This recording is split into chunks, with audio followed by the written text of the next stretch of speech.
Seigneur soit béni. Voilà, sans plus tarder, je vais vous inviter à ouvrir la parole de Dieu avec moi dans le livre de Jude.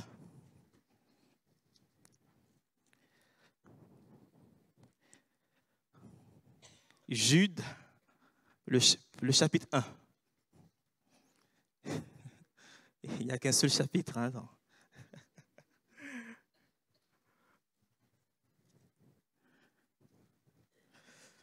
Et mon thème ce matin est le suivant, combattre pour la foi.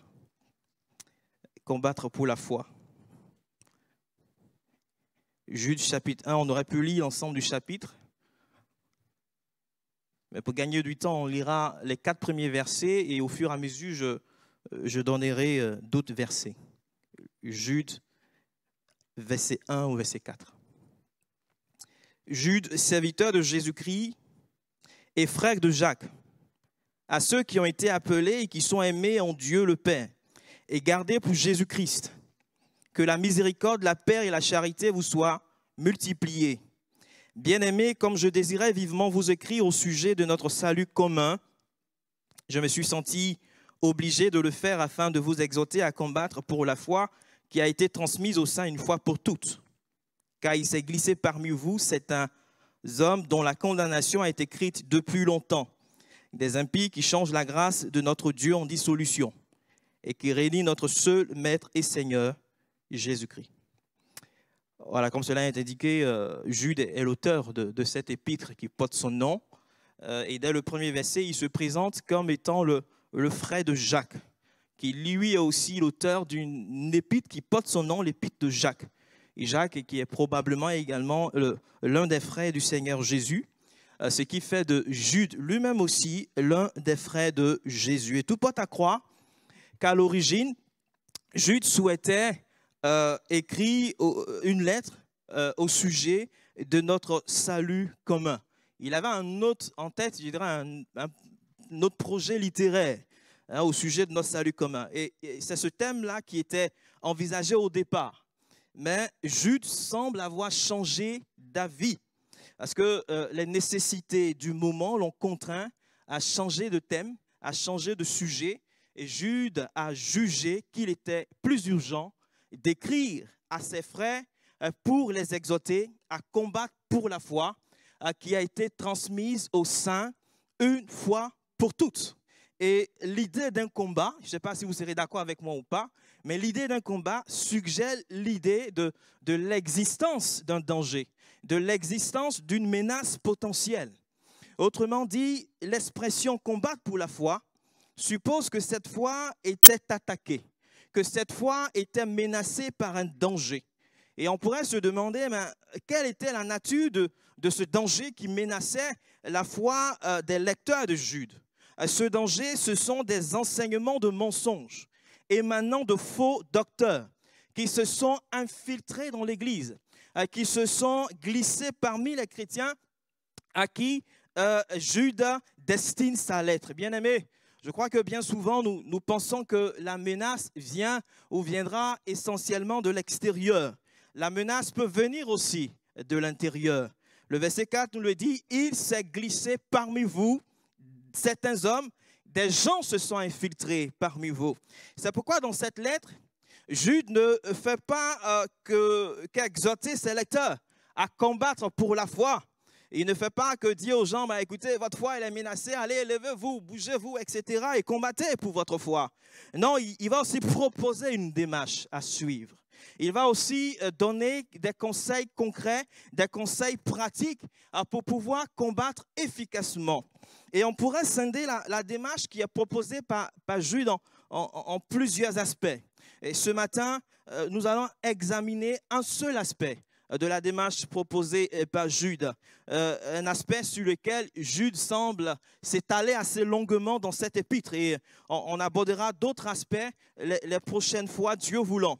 Alors la question qui va nous occuper ce matin, et aussi la prochaine fois, est la suivante: comment combattre pour la foi qui nous a été transmise une fois pour toutes? Quelle est la nature de cette foi? Qu'est-ce qu'il faut entendre, comprendre par cette foi qui a été transmise? Et mon premier point est le suivant. Combattre pour la foi, c'est d'abord apprendre à reconnaître les faux docteurs. Combattre pour la foi, c'est d'abord apprendre à reconnaître la menace que représentent les faux frères, les faux docteurs qui s'infiltrent parfois dans l'Église. Et je pense que dans tout combat, il est impératif, il est indispensable de reconnaître son adversaire, de savoir à qui on a affaire, de savoir comment il procède, quelles sont ses stratégies, quelles sont ses intentions, quelles sont ses motivations. Il est nécessaire, je pense, d'avoir un minimum de connaissances relatives au danger qui pourrait menacer notre foi. Et dans cette épître, Jude ne va pas nous dire exactement, décrire exactement le contenu de l'enseignement de ces faux docteurs qui se sont glissés, qui se sont infiltrés dans l'Église. En revanche, il va prendre le soin de nous décrire de façon, je dirais, suffisamment détaillée le comportement et l'attitude de ces faux docteurs. En fait, lorsqu'on lit cette épître, on se rend compte que Jude ne veut pas simplement nous dire « Eh oh, attention, danger !» Il ne se contente pas de nous dire, écoutez, il y a quelque chose, il y a des réalités qui sont suffisamment graves et qui menacent vos églises, qui menacent vos assemblées. Il est urgent d'écarter ces personnes qui en sont à l'origine. Non, ce n'est pas ce que Jude ne se limite pas à ça. Il ne se limite pas simplement au fait d'attirer notre attention sur l'existence d'une menace. Mais il veut en fait faire naître dans notre esprit. Il veut former en nous, dans notre esprit, dans l'esprit de ses lecteurs, des images, des portraits de ces faux docteurs, des images qui vont générer en nous un véritable dégoût vis-à-vis de ces derniers. Bien-aimés, vous savez bien souvent, les personnes les plus dangereuses pour l'Église ne vont jamais se présenter avec des vêtements sales. Je ne sais pas si vous avez remarqué. Ils ne vont jamais se présenter sous leur vrai visage. Ces personnes ne viendront jamais avec des vêtements qui sont repugnants, qui sont dégoûtants. Mais ces personnes vont chercher à paraître comme des personnes charmantes, des personnes sympathiques, des personnes agréables, des personnes séduisantes. Mais au fond, elles représentent une menace pour l'Église. Et c'est comme si elles portaient un masque et il faut être capable de les démasquer. Il faut être capable d'aller au-delà des apparences. Et c'est le premier aspect de la démarche qui est proposée par Jude dans cette épître. Combattre en reconnaissant ceux qui sont à l'origine du danger, qui menacent la foi, qui nous a été transmise une fois pour toutes. Et ici, le portrait que Jude nous fait de ces faux docteurs qui se sont infiltrés dans l'Église peut se décliner en 5 caractéristiques. On peut les regrouper, les classer en 5 grandes caractéristiques. Et c'est ce que je propose d'examiner avec vous ce matin. Et la première caractéristique, c'est que ces faux docteurs se disent chrétiens et ils font circuler dans l'Église un enseignement qui se veut chrétien. Et une première indication de cette première caractéristique nous est donnée par le verset 5 où il est dit ceci. « Je veux vous rappeler, à vous qui savez fort bien toutes ces choses, que le Seigneur, après avoir sauvé le peuple et l'avoir tiré du pays d'Égypte, fit ensuite périr les incrédules. » Dans ce verset, Jude fait allusion à la délivrance de l'esclavage en Égypte, du peuple d'Israël. Et comme nous le savons, la délivrance de l'Égypte est aussi une image de notre délivrance. C'est aussi une image de notre salut. C'est aussi une image de notre rédemption en Jésus-Christ. Et Jude précise également que le Dieu qui a sauvé Israël de l'esclavage en Égypte est aussi le Dieu qui a fait périr les incrédules dans le désert. En d'autres termes, ces faux docteurs, à l'image d'Israël, semblent avoir eux également expérimenté une première délivrance de la part de l'Éternel. Ils semblent avoir saisi le salut en Christ. Cependant, ils se trouvent dans la même situation que les incrédules que Dieu a fait périr suite à l'Exode. Ces faux docteurs sont donc des gens qui proclament être chrétiens. Ils s'infiltrent, ils circulent dans l'Église et proposent un enseignement qui se veut chrétien, mais en réalité, cet enseignement est un enseignement de mensonge. Et je crois que c'est aussi un avertissement pour nous en tant que croyants, en tant que chrétiens. pour nous à ne pas suivre ces faux docteurs, à ne pas suivre l'enseignement de ces faux docteurs et à bien les reconnaître. Car encore une fois, ils sont dans la même situation que Dieu a fait périr après la délivrance de l'Égypte. En même temps, nous sommes encouragés à avoir aussi une attitude de compassion vis-à-vis de ces derniers et même à essayer de les gagner. Et bien ça, c'est un point que nous allons développer une prochaine fois. Une deuxième indication de cette première caractéristique se trouve au verset 12. Il est dit ceci, « Ce sont des écueils dans vos agapes, faisant impudemment bonne chère, se repaissant eux-mêmes. Ce sont des nuées sans eau, poussées par les vents, des arbres d'automne sans fruits, 2 fois morts, déracinés. » Vous savez, au 1er siècle, le culte se déroulait autour d'une agape. Et pour ceux qui ne savent pas, les agapes, ce sont des repas fraternels de l'Église, dans l'Église de l'Église. Et c'est pendant ces agapes que la Sainte Seine était célébrée. Et c'est dans ce contexte-là qu'il faut aussi comprendre, 1 Corinthiens, le message de Paul, dans 1 Corinthiens, le chapitre 11. Et ces agapes sont différentes des agapes que nous avons aujourd'hui. Aujourd'hui, on se retrouve après le culte ou avant le culte, enfin, généralement après le culte ou un autre jour, pour nos agapes. Mais on ne fait jamais nos agapes au moment du culte. Bon, peut-être qu'on peut essayer, on peut expérimenter cela un jour. Je ne sais pas si vous êtes d'accord ou pas. Si le pasteur Avril sera d'accord de faire une agape et de faire le culte pendant l'agape. Voilà. Mais par contre, chacun apportera à manger du foufou, chacun apportera et plein de choses, n'est-ce pas? Allez, ok, d'accord. On va nettoyer. Très bien. On va disposer l'église autrement et puis voilà, on fera le culte et le pasteur Avril, on va lui demander d'apporter une courte exhortation. Parce que bon, faut que le repas, faut qu'on puisse manger le repas quand il est chaud. Voilà. Et donc, on peut expérimenter cela et faire la Sainte Seine pendant l'agape. Pendant l'agape. En tout cas, c'était le contexte de l'époque. Aujourd'hui, c'est différent. Ce n'est plus pareil. Et la mention des agapes dans ce verset semble indiquer que c'est probablement pendant ces agapes que ces faux docteurs, que ces faux enseignants prenaient la parole pour enseigner des erreurs parmi les chrétiens.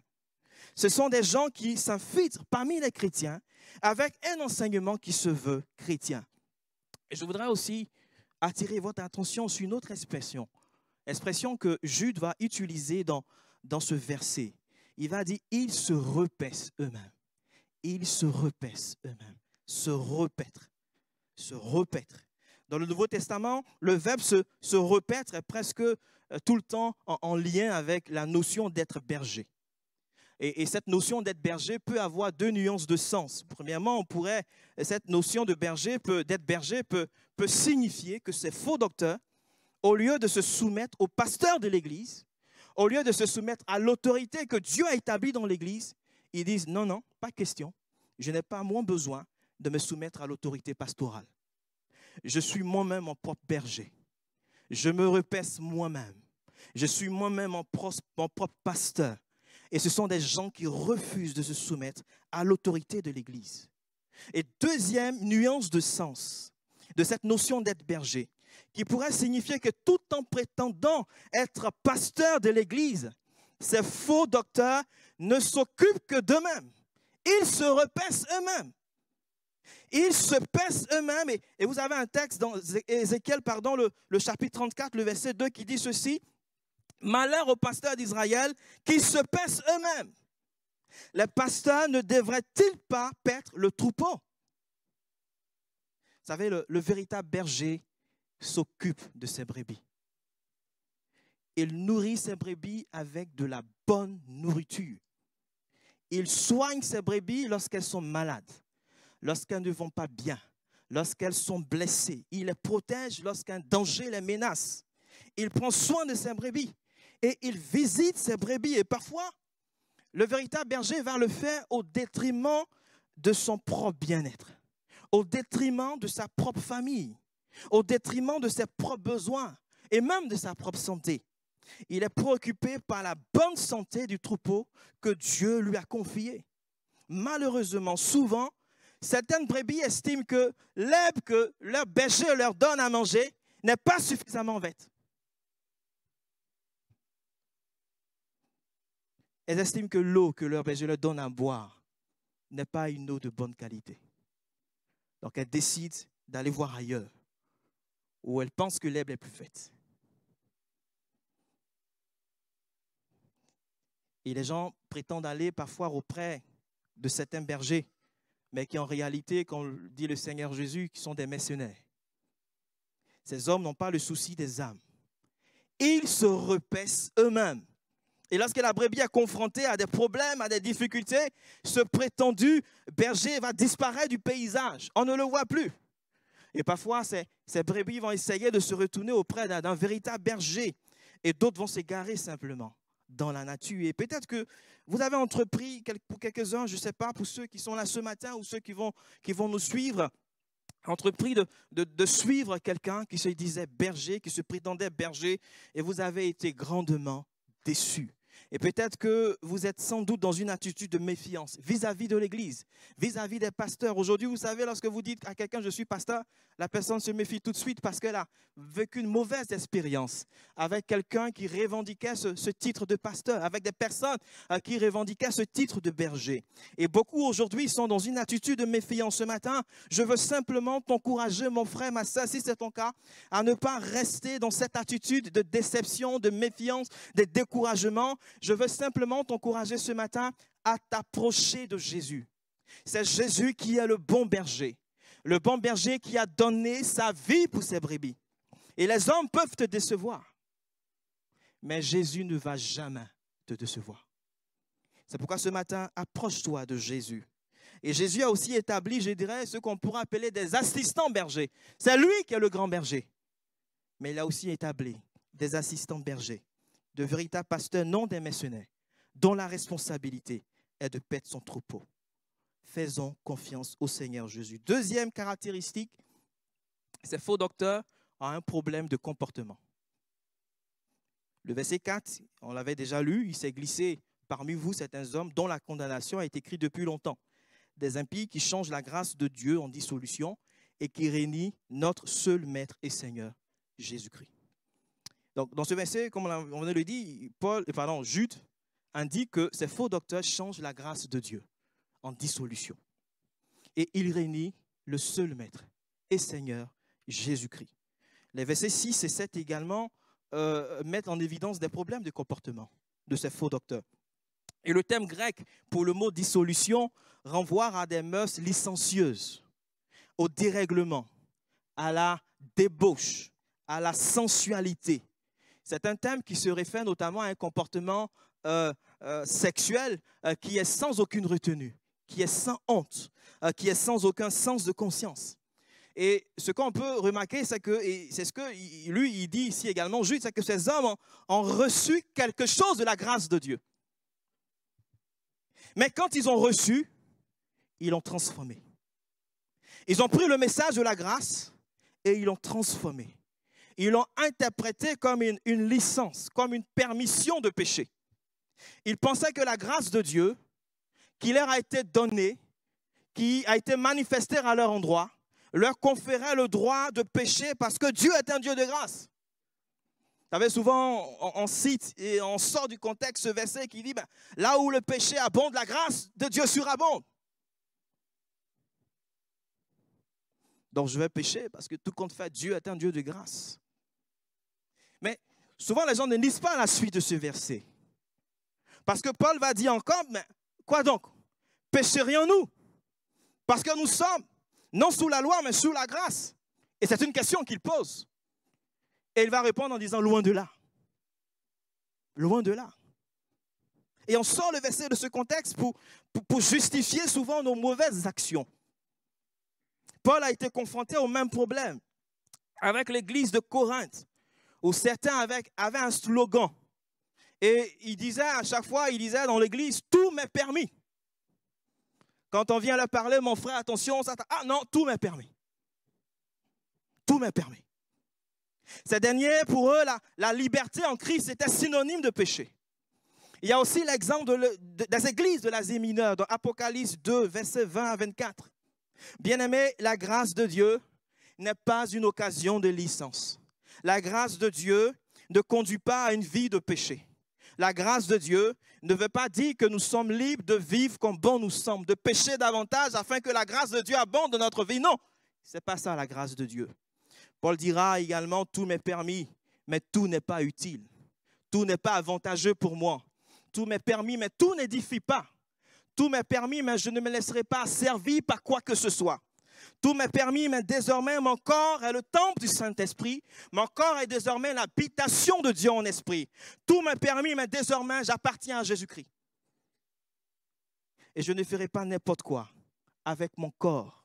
Parce que si je vis, ce n'est plus moi qui vis, mais c'est Christ qui vit en moi. Bien-aimé, la grâce de Dieu ne produit pas le péché, mais la justice, c'est-à-dire que Dieu, par grâce, impute la justice parfaite de son Fils à celui ou celle qui croit en Jésus-Christ. Dieu déclare non coupable celui qui accepte Jésus-Christ comme son Seigneur et son Sauveur. Il pardonne tous ses péchés. La grâce de Dieu sauve le perdu de la culpabilité. La grâce de Dieu sauve le perdu de la condamnation. La grâce de Dieu sauve le perdu du châtiment éternel. La grâce de Dieu délivre de l'esclavage du péché et de toutes les malédictions qui en découlent. Le message de la grâce est un message qui nous transforme. Le message de la grâce est un message qui change nos cœurs, qui change nos vies.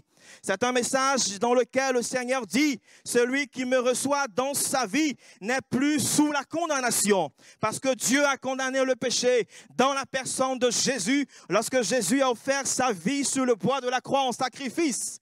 Et en même temps, Jésus dit aussi, va et ne pêche plus. C'est ça la grâce de Dieu.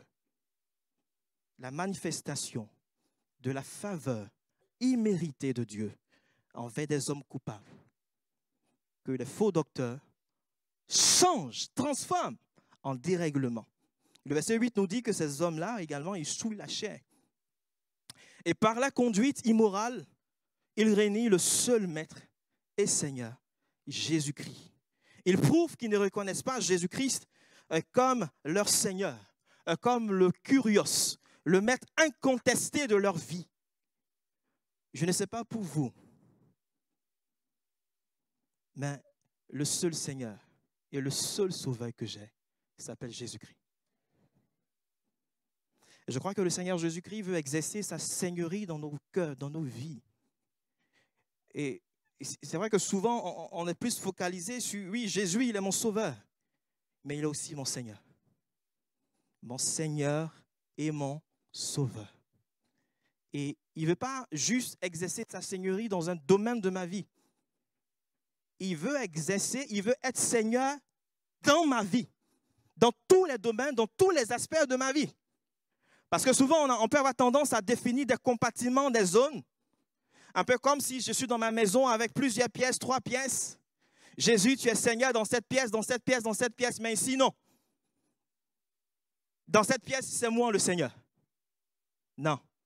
Jésus veut être le Seigneur dans toutes les pièces.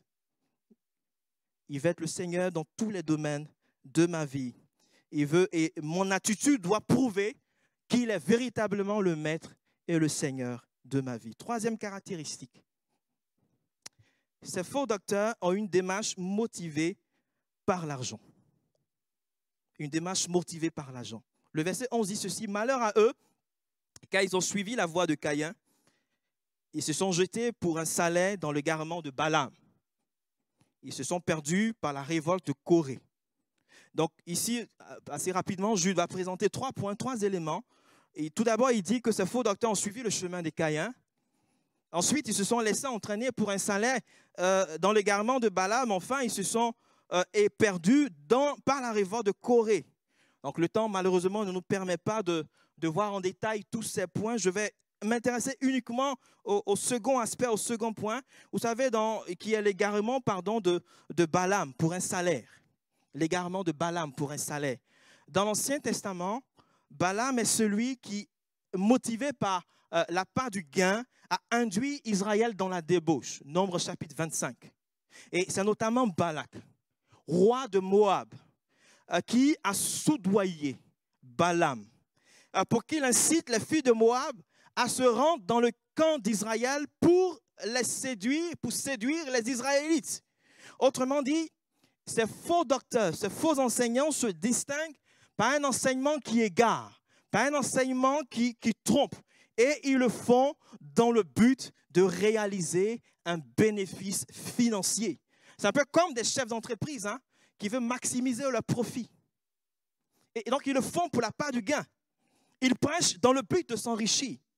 Et au verset 16, il a dit qu'ils admirent les gens par motif d'intérêt. Ils font preuve de partialité. Lorsqu'ils vont rentrer quelque part, ils vont rentrer dans une église, ils vont chercher à remarquer, à cibler les membres les plus aisés de l'assemblée, les membres les plus aisés de l'église, et ils vont les flatter à leur avantage. Et si vous êtes pauvre, malheur à vous. Ce n'est pas la peine de chercher à aller voir pour qu'ils prient pour vous, pour qu'ils vous visitent. Ils ne prient et ne visitent que les personnes aisées. Et ils ne sont tous que des gens aisés.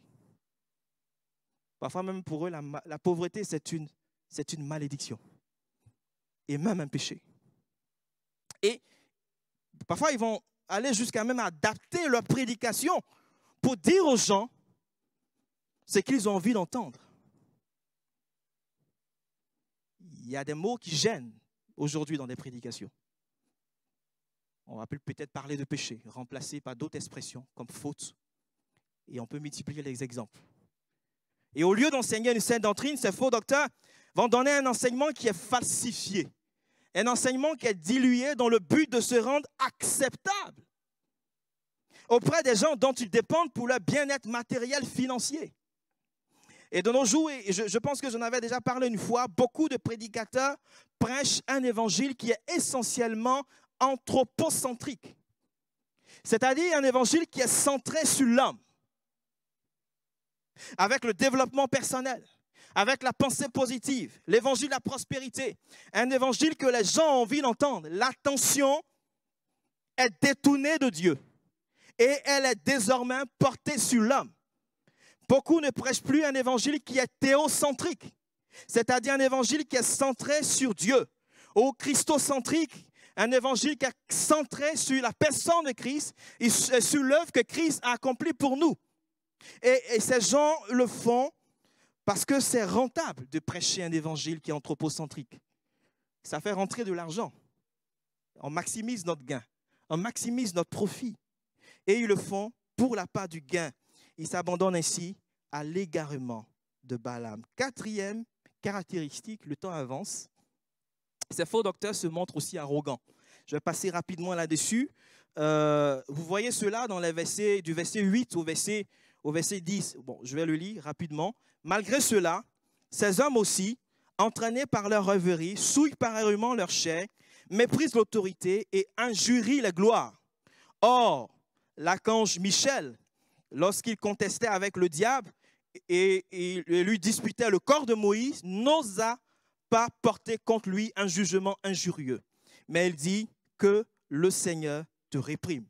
Eux, au contraire, ils parlent d'une manière injurieuse de ce qu'ils ignorent et ils se corrompent dans ce qu'ils savent naturellement comme le brut. Dans ces versets, je voudrais juste attirer votre attention sur l'expression « ils injurient les gloires ». Ils injurient les gloires. Et les gloires ici peuvent être en rapport avec les anges. Et ce qui semble être confirmé par le verset 9, ou le verset qui suit immédiatement le verset 8, où il est question de l'archange Michel qui n'a pas osé insulter le diable qui est un ange déchu. Et dans la Septante qui est la version grecque de l'Ancien Testament, aussi dans d'autres manuscrits, notamment les manuscrits de Qumran, lorsqu'on parle des gloires, il y a une référence aux anges. Et cela dit, lorsque ces faux docteurs injurient les gloires, c'est une preuve de leur arrogance. Pourquoi? Parce qu'ils osent faire ce que l'archange Michel ne s'est pas permis de faire. Vous savez, parmi les anges, on a différentes catégories. Les archanges, les chérubins, les séraphins. Et les archanges sont des anges de rang supérieur. Et dans ce passage, Michel est mentionné comme l'archange, c'est-à-dire qu'il est l'ange en chef, ou encore le chef des anges de Dieu. Pour autant, malgré son rang élevé dans la hiérarchie angélique, il ne s'est pas permis d'insulter le diable. Mais les faux docteurs, quant à eux, injurient la gloire. Ils sont orgueilleux. Ils font preuve d'une certaine arrogance. Proverbe 16, versets 18 à 19 dit ceci: l'arrogance précède la ruine, l'orgueil précède la chute. Mieux vaut être humble avec les humbles que de partager le butin des orgueilleux. Jacques 4,6 également, Dieu résiste aux orgueilleux, mais il fait grâce aux humbles. Je vais terminer rapidement avec le dernier point, pour dire que ces faux docteurs également créent des divisions dans l'Église. Ils créent des divisions dans l'Église en séparant les chrétiens en différentes catégories, en 2 catégories. Et vous avez d'un côté ceux qui ont atteint un niveau spirituel supérieur. Ça, c'est la catégorie des chrétiens spirituels. Et vous avez une autre catégorie qui est la catégorie des chrétiens charnels, des chrétiens de rang inférieur. Et eux-mêmes, bien évidemment, ils vont se ranger dans la catégorie des chrétiens supérieurs. Et ils vont dire aux gens, écoutez, si vous voulez devenir des chrétiens de classe supérieure, des top chrétiens, des chrétiens très, très spirituels, comme nous, venez dans mon église. Venez chez moi. Écoutez mes enseignements. Suivez mes instructions. Parce que, attention, si vous restez à Bordeaux République, vous serez des chrétiens charnels. Vous allez rester toujours des chrétiens de rang inférieur. Vous n'allez pas avancer dans la vie. Vous allez rester toujours à la même place, dans vos mêmes problèmes, dans vos mêmes difficultés. Mais si vous venez dans mon église, vous deviendrez des héros. Vous deviendrez des champions. Lorsqu'un géant va se dresser devant vous, vous allez le terrasser avec un seul coup de poing. Ces hommes prétendent avoir reçu le Saint-Esprit d'une façon particulière, d'une façon spéciale. Ils prétendent avoir reçu plus d'onction que les autres. Mais Jude dit ceci, mais ces faux docteurs qui font cette distinction entre chrétiens spirituels et chrétiens charnels, en réalité, ils sont eux-mêmes dépourvus de l'Esprit.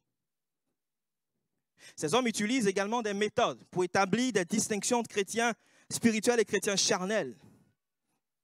Et comme on l'a vu au verset 8, il a dit, malgré cela, ces hommes, aussi entraînés par leur rêverie, souillent pareillement leur chair, méprisent l'autorité et injurient la gloire. Littéralement, ce verset peut se traduire comme suit: en faisant des rêves ou en ayant des songes, ils souillent la chair, ils méprisent l'autorité et injurient les gloires. En d'autres termes, les rêves sont pour eux un moyen de révélation prophétique. Mon frère, ma sœur, Dieu m'a montré, Dieu m'a révélé que cet homme n'est pas l'homme de ta destinée. Quitte-le. Que cette femme n'est pas la femme de ta destinée. Quitte-la. Et beaucoup vont s'engager dans des procédures de divorce, comme ça, et se baser sur ce genre de choses pour justifier leur décision, et des couples parfois qui sont fracturés. Dieu m'a montré que je t'ai vu dans mon songe que tu étais dans une belle robe blanche et à côté de toi, il y avait un charmant garçon en costume. Dieu m'a montré ton mariage, ma soeur. C'est pour cette année. Dieu m'a montré. Comprenons-nous bien, je ne suis pas en train de dire que Dieu ne peut pas parler par des visions, que Dieu ne peut pas parler par des rêves ou par des songes. Même là encore, je pense qu'il convient de faire attention parce que l'Ecclésiaste dira dans l'Ecclésiaste 5 que les songes peuvent naître de la multitude des occupations.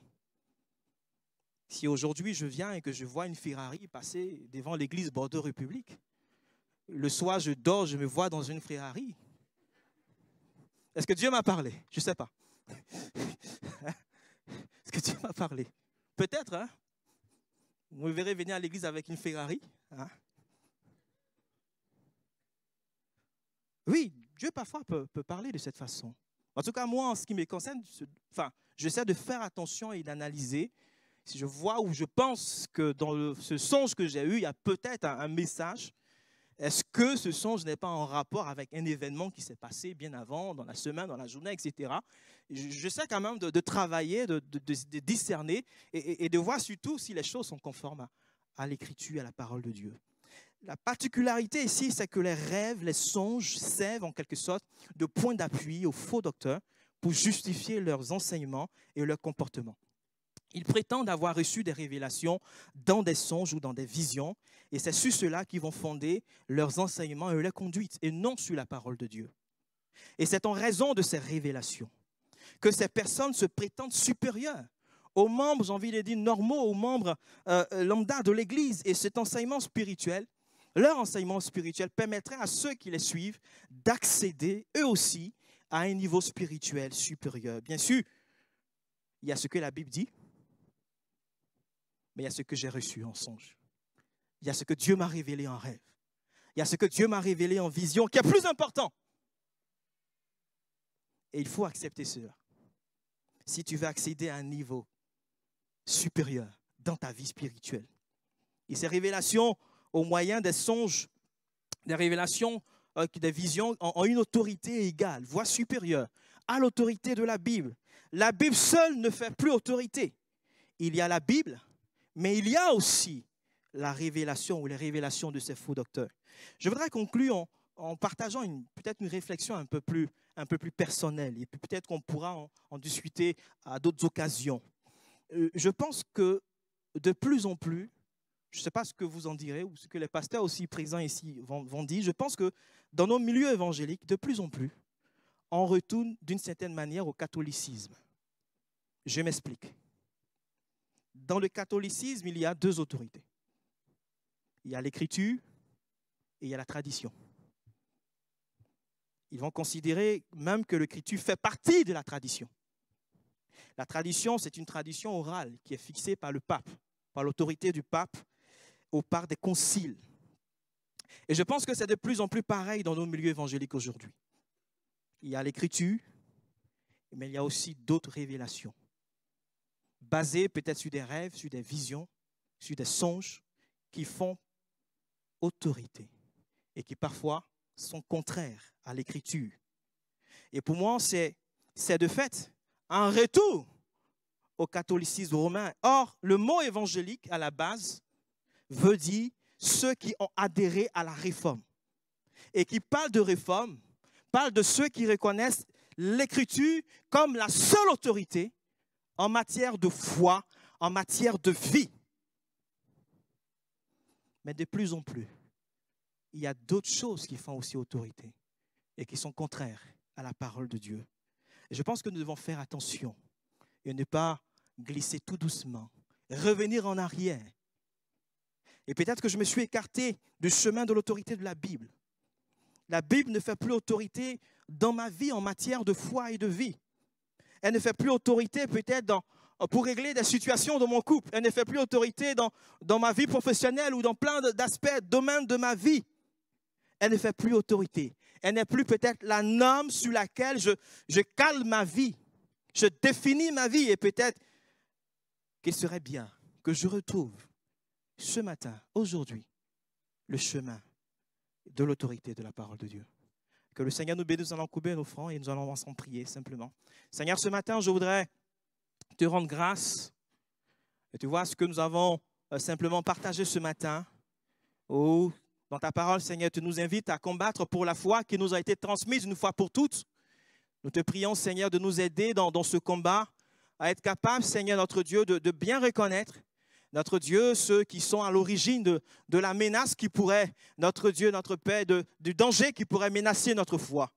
Et je veux prier ce matin en particulier pour peut-être notre Dieu, quelques-uns parmi nous qui, Seigneur, notre Dieu, ont été déçus par des gens, Seigneur, qui, notre Dieu, revendiquaient le titre de pasteur. Seigneur, qui sont dans la déception, dans le découragement. Je te prie ce matin, mon Dieu, d'encourager mon frère, de le fortifier et que, Seigneur, notre Dieu, il ne reste pas dans sa déception ou dans l'égarement, mais qu'il revienne à toi, Seigneur. Nous t'en supplions. Ce matin, aide-nous également à revenir, notre Dieu, de tout notre cœur à l'autorité de ta parole, Seigneur. Que ta parole fasse autorité dans nos cœurs, dans nos vies, Seigneur. Que tu sois le seul maître et le seul Seigneur de notre vie, notre Dieu. Donne-nous un cœur humble, Seigneur, nous t'en supplions. Notre Dieu, tu résistes aux orgueilleux, mais tu fais grâce aux humbles. Donne-nous, notre Dieu, de ceux-là même qui ne cherchent pas, notre Dieu, à œuvrer pour toi, pour s'enrichir, Seigneur. Mais donne-nous de le faire parce que tu nous as aimés. Et parce que, Seigneur, tu nous associes à ton œuvre. Reçois ce matin toute la gloire et l'honneur au nom de Jésus. Amen. Que le nom du Seigneur soit béni.